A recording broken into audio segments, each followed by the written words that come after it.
Hey everybody, what's good? This is the Hated Patriot.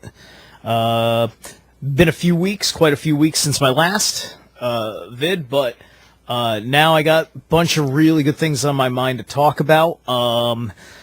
Complete 180 from my tone on the last video. Still many things to worry about, per se, but I'm far more optimistic, more outweighed in optimism based on the events that I've seen unfold before me. In the last couple of weeks, we're watching the Washington, D.C. Infrastructure, if you will. The executive branch, the various major important bureaucracies of the country falling under extremely large scrutiny over everything that they're doing, which is legal, is the funny thing, but unlawful. And the outrage is coming out about this thing that they are doing, and ultimately, it's just unlawful. The argument being made in the mainstream is that the principle of it is wrong, and that laws need to change. And yes, that is true. I'm hoping to see the national dialogue go towards the point that no matter what laws Congress passes in this respect, this is unlawful activity, and that it was unlawful for these institutions and these actions and these laws that authorize those actions to be in place in the first place. Now, of course, I am talking about, it's mostly four scandals that are rocking the White House. I say the White House specifically, or generally, if you will, because what's interesting right now about Barry Soetoro, Mr. Barry Soetoro, which that isn't his real name either. Then again, there is no such thing as real name. There's just what you are called and what names are tied to various legal entities that you work on as a assumed identity.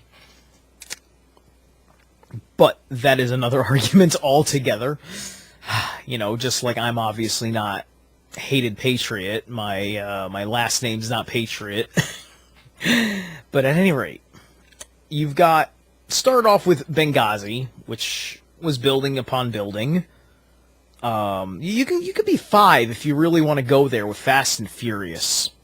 And although Fast and Furious has been removed from the national dialogue, it is equally important because of the hypocrisy revolving around the recent attempt at passing gun control legislation, which in a couple of states was somewhat successful, such as New York and Connecticut. But you've got Benghazi, which what is eventually going to turn out is that they're going to find out that Ambassador Stevens wasn't really much of an ambassador, and there really wasn't much State Department work happening at this little shack in not Tripoli. At the end of the day, the State Department has no business establishing a consulate or an embassy or a whatever in Benghazi. These are all matters that need to be upheld in Tripoli, especially considering it is still an unstable, developing Western ally. That's not me saying it in the positive. I think that Libya was a much better place beforehand. Not saying I liked Libya, but I'm just saying it was a much better place beforehand. And I'll leave it at that. That can be for another day, if I so feel. So, you've got the Benghazi scandal. That is screwing everything up. The merit that, in light of what happened to Susan Rice due to the Benghazi scandal, Obama goes ahead and gives her a job anyway, quite publicly, the merit of a national security advisor position, which does not require any oversight. It's just a job he can throw at somebody, and he threw it at her, which that tells me one thing. It tells me that they are running out of people that they can find to take the job, because there's no way he would have put her in that position in a way where the media was going to be paying attention, especially. And really think that was the right decision for him to make, publicly. There's a reason why she lost the position, and lost that position hard to John Kerry. Not that it mattered who took the position. Point is that it was never going to be her. So then you've got that, and the auspicious issue revolving around it with Miss Rice. Then you have the IRS scandal, which is proving that freedom of speech is not protected. You've got the Department of Justice, Associated Press probing scandal, which proves that freedom of the press is not protected. At least not amongst anybody who makes news of any consequence, thus destroying credibility, which is what is creating a major paradigm shift in the news. And then you've got the Edward Snowden whistleblower event that just happened last weekend. And that has given America the permission slip to agree with people like me that have been telling you forever what they are doing and why they are doing it. Everybody was always like, well, duh. But at the same time, you're not going to do anything about it because nobody's ever going to listen to you anyway, and you can't prove anything anyway, etc., etc. Now that this has happened, that's what's happening. So the question is, why would this happen? It would seemingly go against the mainstream media's interests to do so. What is causing this? And at the end of the day, the first thing I want you to think about and truly realize is the simple fact that they are not all powerful demonic masters of the universe. Okay? They've had a massive amount of control. A lot of it through economic manipulation and various forms of intimidation through various things that they can do. I mean, the IRS proving it in a nutshell, intimidating Tea Party people. And believe me, I'm closer ideologically to Tea Party, but I would never associate myself as Tea Party. I associate myself as libertarian, to be quite frank. More or less, Ron Paul ideals still hold with me. And it goes far beyond the man himself. And that is what is most important about somebody like Ron Paul, is he really inspired people to not follow him, but to be like him. And when everybody is like Ron Paul, there is no point in trying to bring down Ron Paul. Doesn't matter. The message is bigger than the man. It's kind of like Agent Smith. But if Agent Smith was an agent for good, and he didn't turn you into him completely. I think you understand what I'm trying to say. I'm just trying to flip the script on the idea. Anyway, long story short is that this is a this is a karmic permission slip, if you will, for Americans to want to be able to talk to each other about the idea that, hey, maybe those Alex Jones types, and believe me, Alex Jones has done plenty of damage to this movement, as his need for as much rage as he has become less necessary, considering the amount of attention he finally gets. Point being, that maybe those Alex Jones types are not so crazy after all. We're getting respectful recognition from places quite unexpected. Fox News is, making far more of the proper arguments. Fox News went from, after the election, kind of changing its tone and taking itself seriously, correcting the damage that it had done to the Republican Party, probably because they were planning for a Republican in 2016 anyway, and they had to do a lot to reestablish credibility. But ever since that IRS scandal hit, Fox News is starting to sound a hell of a lot like the Tea Party network, which is a better direction to go. I have serious issues with Christian fundamentalism. Serious, dead serious issues. But if they can get over themselves with a guy like me, if they are able to fight for my right to speak, I can fight for their right. I mean, I'm going to fight for their right regardless, because I'm going to lead by example. But we can either fight against the same enemy and not against each other on different teams, or we can fight on the same team against the same enemy.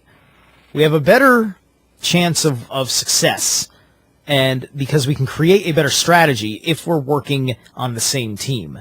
If we're working on two separate teams to defeat one enemy, then there's always the risk that we can be divided again, especially after that enemy is defeated. But maybe that's healthy, as long as it's true political division instead of this controlled opposition that I spoke of many months ago in my earlier episodes.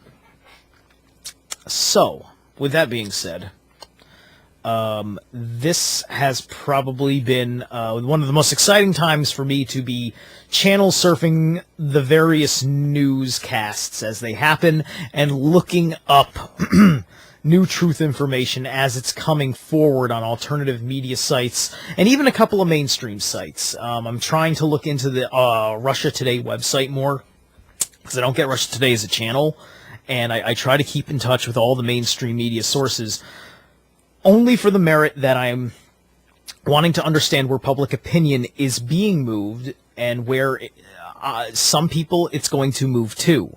Everybody has to have this change. Although the White House is, although MSNBC is still supportive of the White House, they cannot ignore the allegations and the seriousness of it.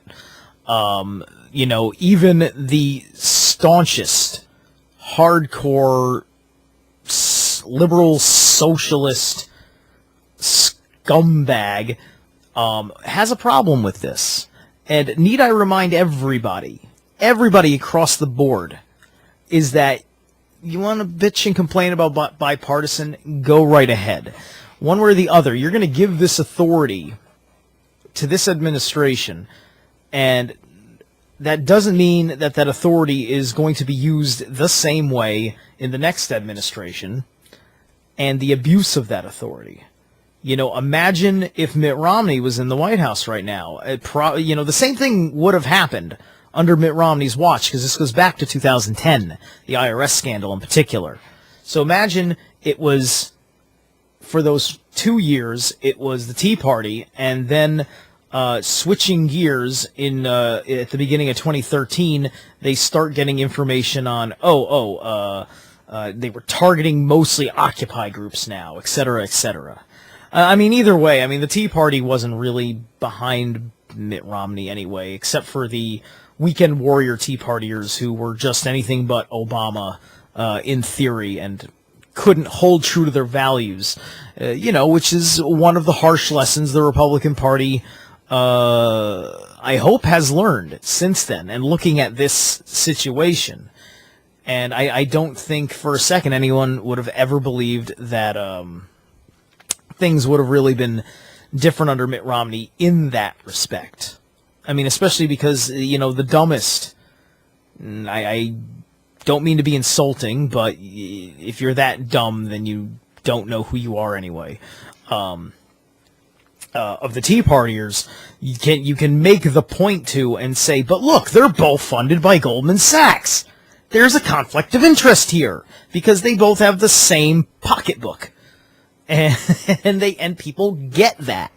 It makes no sense by a liberal point of view, and it makes sense from a Republican point of view.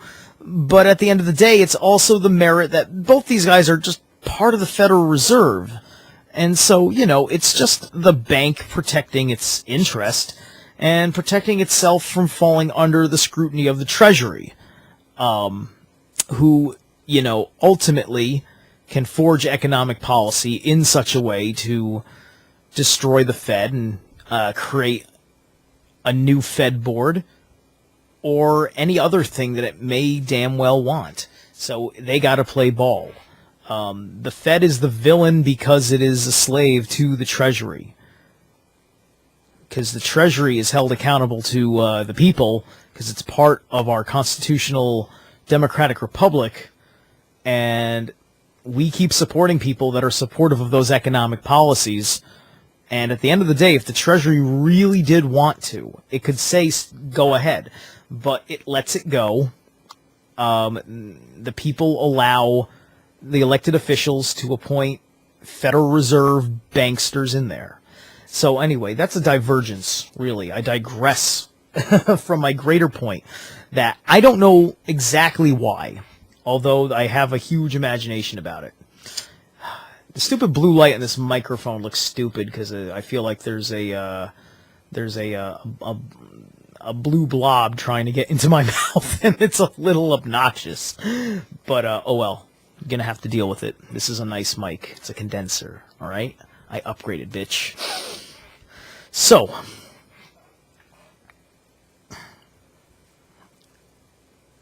I don't know exactly what's going on where the interests are shifting towards arguments that are detrimental to the control structure of the Washington, D.C. beast.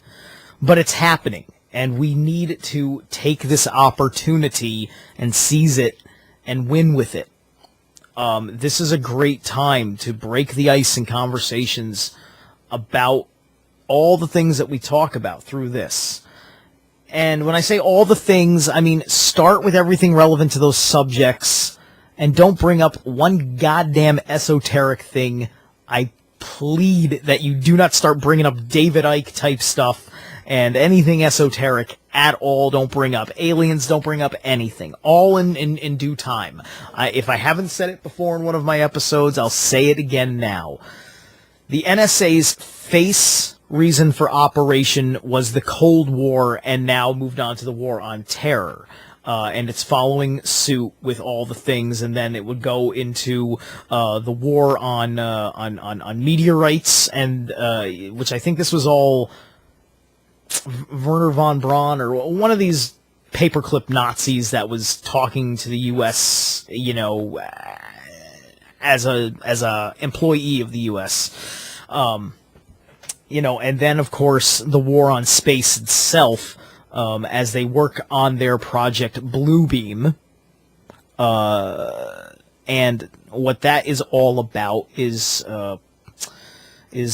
just the merit that the real reason the NSA exists is to protect the secret of the shadow government. It is to keep everybody, especially in independent law enforcement and investigative journalism, from discovering the truth and allowing their truth to not be disinformationed and discredited, that there is a shadow government running things. But unfortunately, it's as plain as the nose on their face, and it can't be denied. We see every piece of the shadow government. It's just that we're choosing not to acknowledge that it's all connected and that it's all autonomous and is not above us.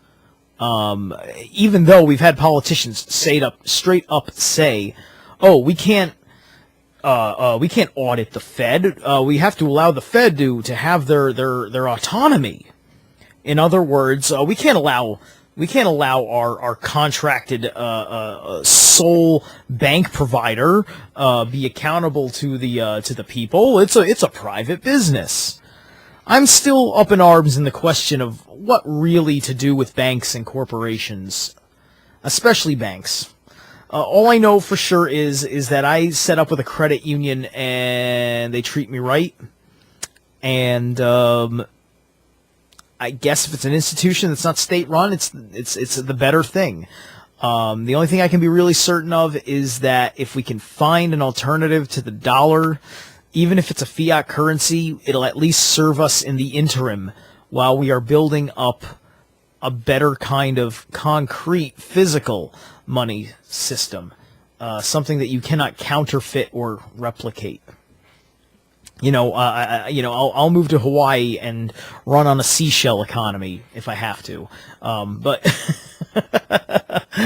which some island nations used to do back in the day, which is why they would do things like wear gold and treat gold like it was just shiny and pretty and you can wear it as a necklace because the value was different. At any rate,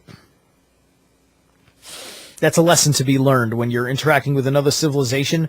Find out what they value before you do business with them. Because if they say, oh, you've got really nice dirt, it's like, yeah, we do. Oh, can I have it? Yeah. What do you want for it? I don't know. I'll give you some of our dirt. It's like, okay, and their dirt is literally dirt. But our dirt is like gold to them. It's like that sometimes.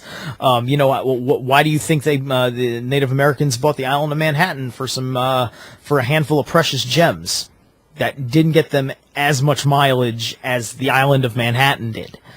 You got to put in bank when you're selling land.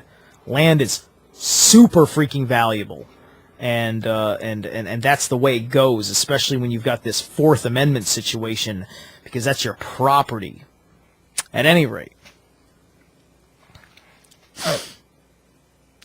so the NSA protects the shadow government, and once you can expose that there is a shadow government, that's when the whole house of cards falls down, because then everybody's going to want to know those things, and then it'll lead to the esoterics that we all know are true, and we'll be able to figure out which esoterics were lies the whole fucking time. Or at least it'll help us with the American aspect of all these lies. Because you have to remember, this is global. This is international. And the question is, how much does this reveal about other nations?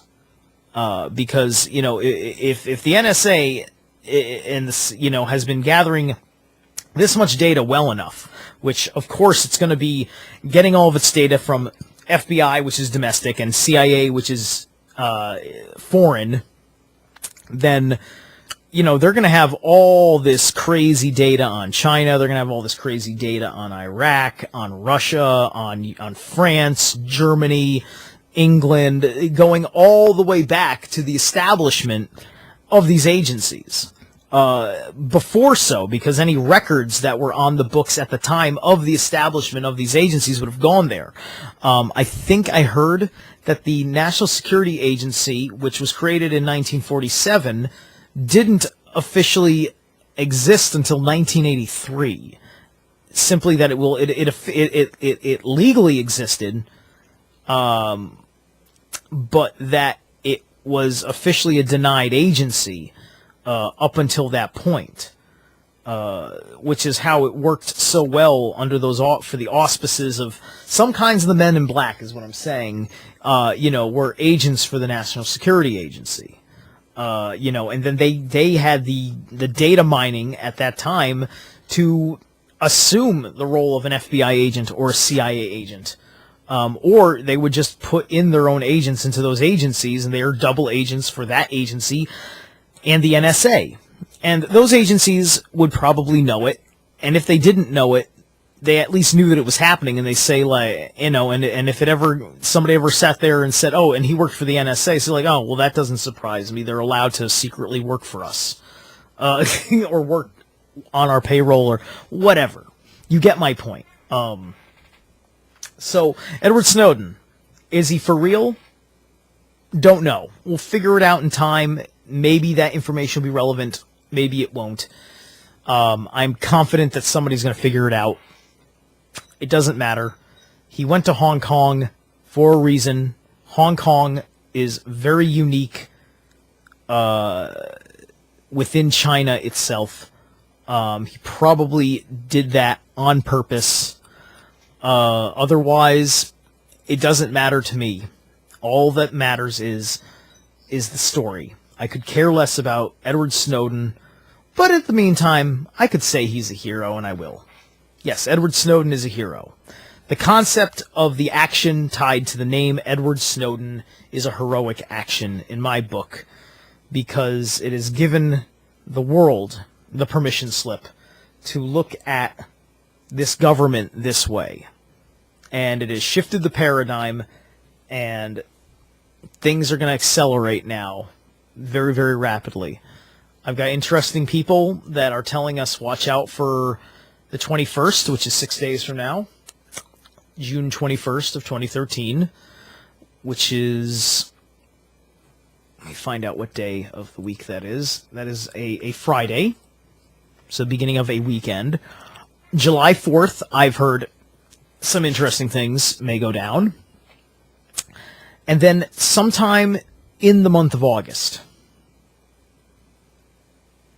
And that has to do with more, well, the June 21st date, which also could be the 22nd, because I'm not sure exactly what would trigger it. It's just kind of the end date for what it is. And the August, predictions, those are kind of more based on esoteric things. The July 4th thing is based on the fact of the symbolism of that day specifically. So keep that in mind. Anyway. Okay, everybody. I hope that you've enjoyed this. I hope that it's inspired you.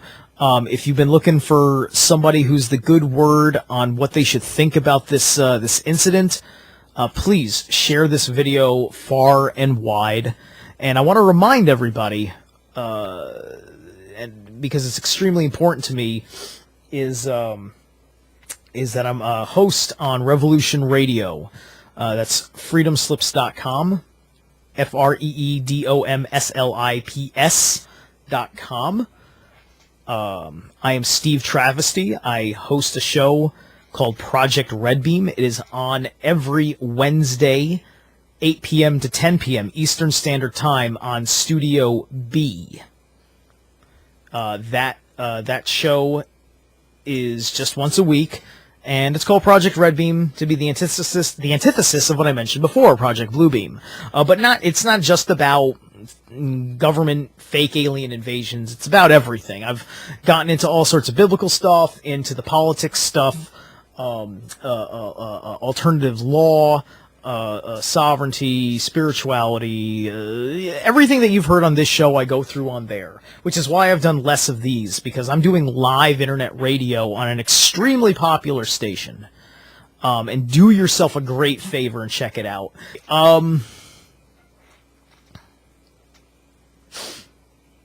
Revolution Radio, freedomslips.com, 8 to 10 p.m. Wednesday. And I also am a part of Sean David Morton's Strange Universe. Sean David Morton is extremely big in the esoteric world. He's been on many, many TV shows. Most recently, he's been seen on Ancient Aliens doing commentary for some episodes. He's got this great book I'm in the process of reading. Sands of Time. There you go. That's the man right there. He's a good guy, friend of mine. Pleasure to work for him. I produce his show and I sidekick on his show, so that's another show I get to talk on. That's 5 to 7 Eastern Standard Time, Monday through Friday. And then Sunday nights from 10 to midnight, I'm also on the air with Eva Moore of Evolution. Remember my Bill Brockbrader video that I did back then? Hopefully you do, because it was my most popular one. Now I'm working with her. And and helping spread the defense of Bill Brockbrader's character, because the more I've looked into everything, the more I've seen what's going on, the more I've understood not only Bill Brockbrader's case, but the nature of the justice system's handling of this particular extremely delicate and painful subject matter, the more I realize how little Bill Brockbrader is to blame for what he's gone through. But at any rate, Even More's Evolution on Sundays, 10 to midnight. So listen to Revolution Radio. Awesome. I'm on the roundtables sometimes as well, which is just kind of open discussion format, 2 a.m. to 4 a.m. Monday through Thursday, and midnight to 4 on Sunday. These are at the nights, so like it's technically Monday midnight to 4. You know what I mean? You'll figure it out. There's a schedule on the damn website. Anyway, check it all out. I'm doing great things. Thank you, the few of you that are subscribed to me, and also to those of you that have been listening. Keep up the good work. Keep up the good fight. And hopefully you'll see more happy messages from me as the timeline continues to converge. Namaste.